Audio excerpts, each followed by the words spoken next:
আমি সূরা বনী ইসরাঈল থেকে একখানা আয়াতে কারিমা তেলাওয়াত করেছি। রাসূল করিম সাল্লাল্লাহু আলাইহি ওয়াসাল্লামের অগণিত অসংখ্য হাদিসের ভান্ডার থেকে একখানা হাদিসের টুকরা তেলাওয়াত করেছি। কোরআনে কারিমের আয়াত এবং হাদিসের সাথে সমন্বয় করে কিছু কথা বলার চেষ্টা করব। বাকি আল্লাহ পাকের ইচ্ছা। বলবো হেদায়েতের উদ্দেশ্যে, শুনবো হেদায়েতের উদ্দেশ্যে। বলনেওয়ালা শুননেওয়ালা উভয়ের চিন্তা চেতনা যদি এক হয় তাহলে কেমন হয়? ভালো হয় না খারাপ হয়?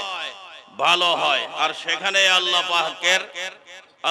পাকের রহমত অবতীর্ণ হয়।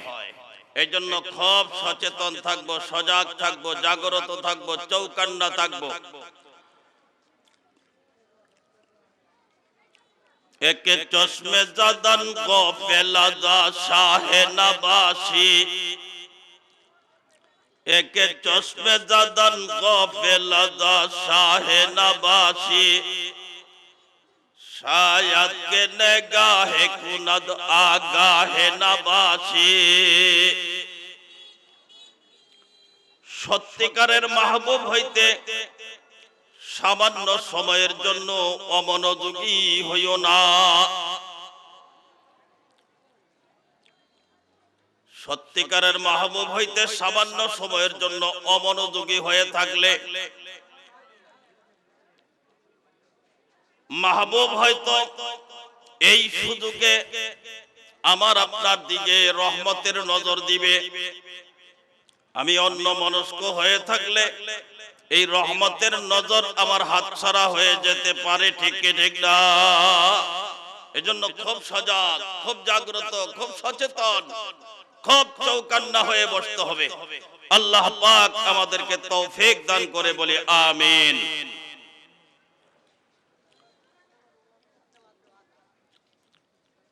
হাকিম লোকমান সাহেবের কথা আপনারা জেনে থাকবেন। হাকিম লোকমান আলাইহিস সালাতু ওয়াস সালাম তিনি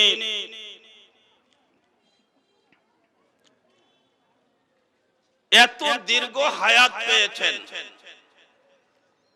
যে 400 নবীর সাথে তার সাক্ষাৎ হয়। সুবহানাল্লাহ বলতেন না? 400 নবীর সাথে তার সাক্ষাৎ হয়। 400 কিতাব তিনি পড়তে সক্ষম হয়। এত দীর্ঘ হায়াত তিনি পেয়েছেন।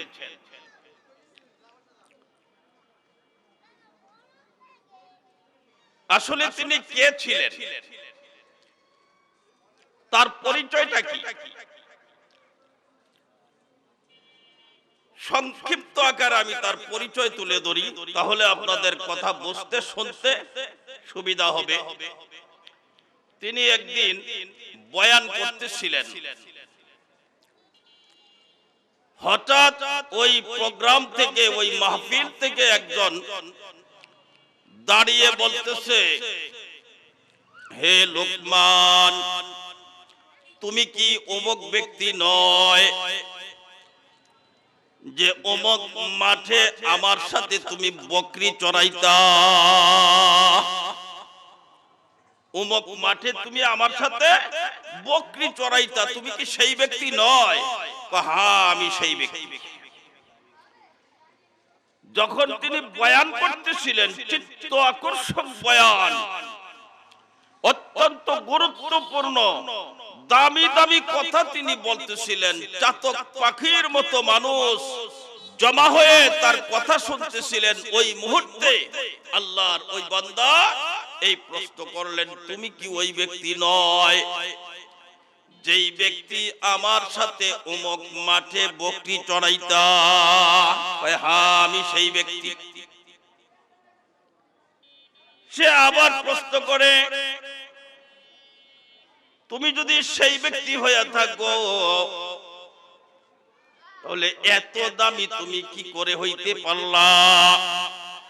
এত মানি তুমি কিভাবে হইতে পারলা? এত গুণী এত সম্মানী তুমি কি করে হইতে পারলা? এত কিছু কি করে তুমি জানতে পারলা? হাকিম লোকমান উত্তরে বলে, ভাই আমি কয়েকটা স্পেশাল বিষয়ের উপর আমল করি। সুবহানাল্লাহ।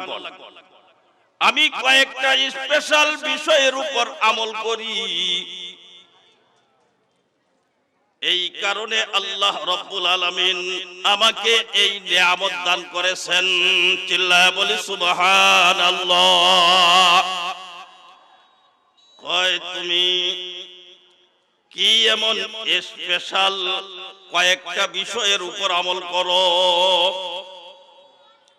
হাকিম লোকমান কয়, আমি যেই কয়েকটা বিষয়ের উপর আমল করি, তুমি যদি এই বিষয়গুলির উপর আমল করতে পারো তো তুমিও আমার মতো দামি হইয়া যাইবা, তো তুমিও আমার মতো মানি হইয়া যাইবা, তুমিও আমার মতো গুণীজন হইয়া যাইবা, তুমিও আমার মতো জ্ঞানী হইয়া যাইবা, তুমিও আমার মতো সম্মানী হইয়া যাইবা।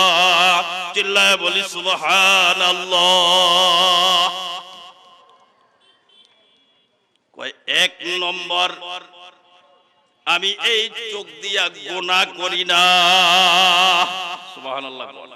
আমি এই চোখ দিয়া গুনাহ করি না। কে বলে? হাকিম লোকমান কয়, এক নম্বরে আমি এই চোখ দিয়া গুনাহ করি না। দুই নম্বরে আল্লাহ আল্লাহ। দুই নম্বরে আমি সত্য কথা বলি। তিন নম্বর, আমি অপ্রয়োজনীয় কথা বলি না। চার নম্বর, আমি লজ্জাস্থানের হেফাজত করি।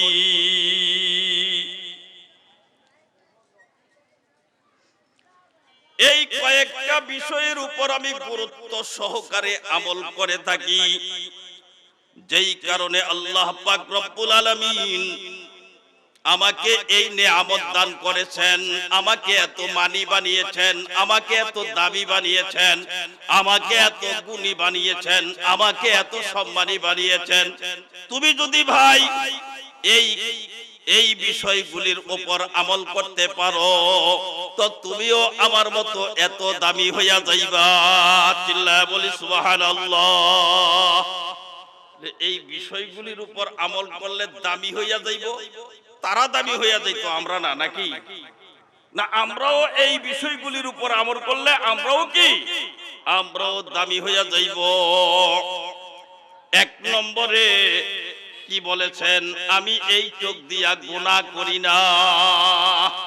কারণ চোখের মাধ্যমে সমস্ত গুনার উৎপত্তি। ঠিক কি ঠিক না?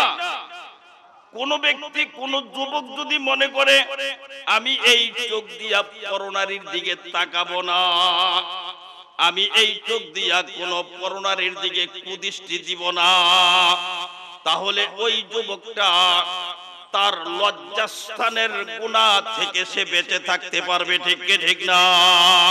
চোখের জিনা বন্ধ তো লজ্জাস্থানের জিনা বন্ধ।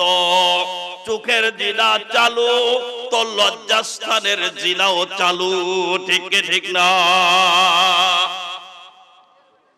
রাস্তা দিয়া চলতে গেলে তো কতই দেখা সাক্ষাৎ হইয়া যায়, তাই না? অতর্কিত ভাবে কোন বেগানা নারী সামনে পড়ে গেলে,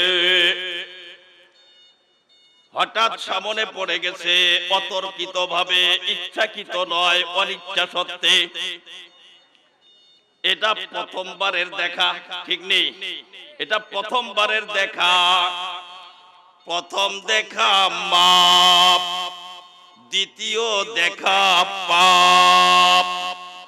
প্রথমবারের দেখা মাপ, প্রথমবারের দেখা মাপ, দ্বিতীয়বারের দেখা পাপ।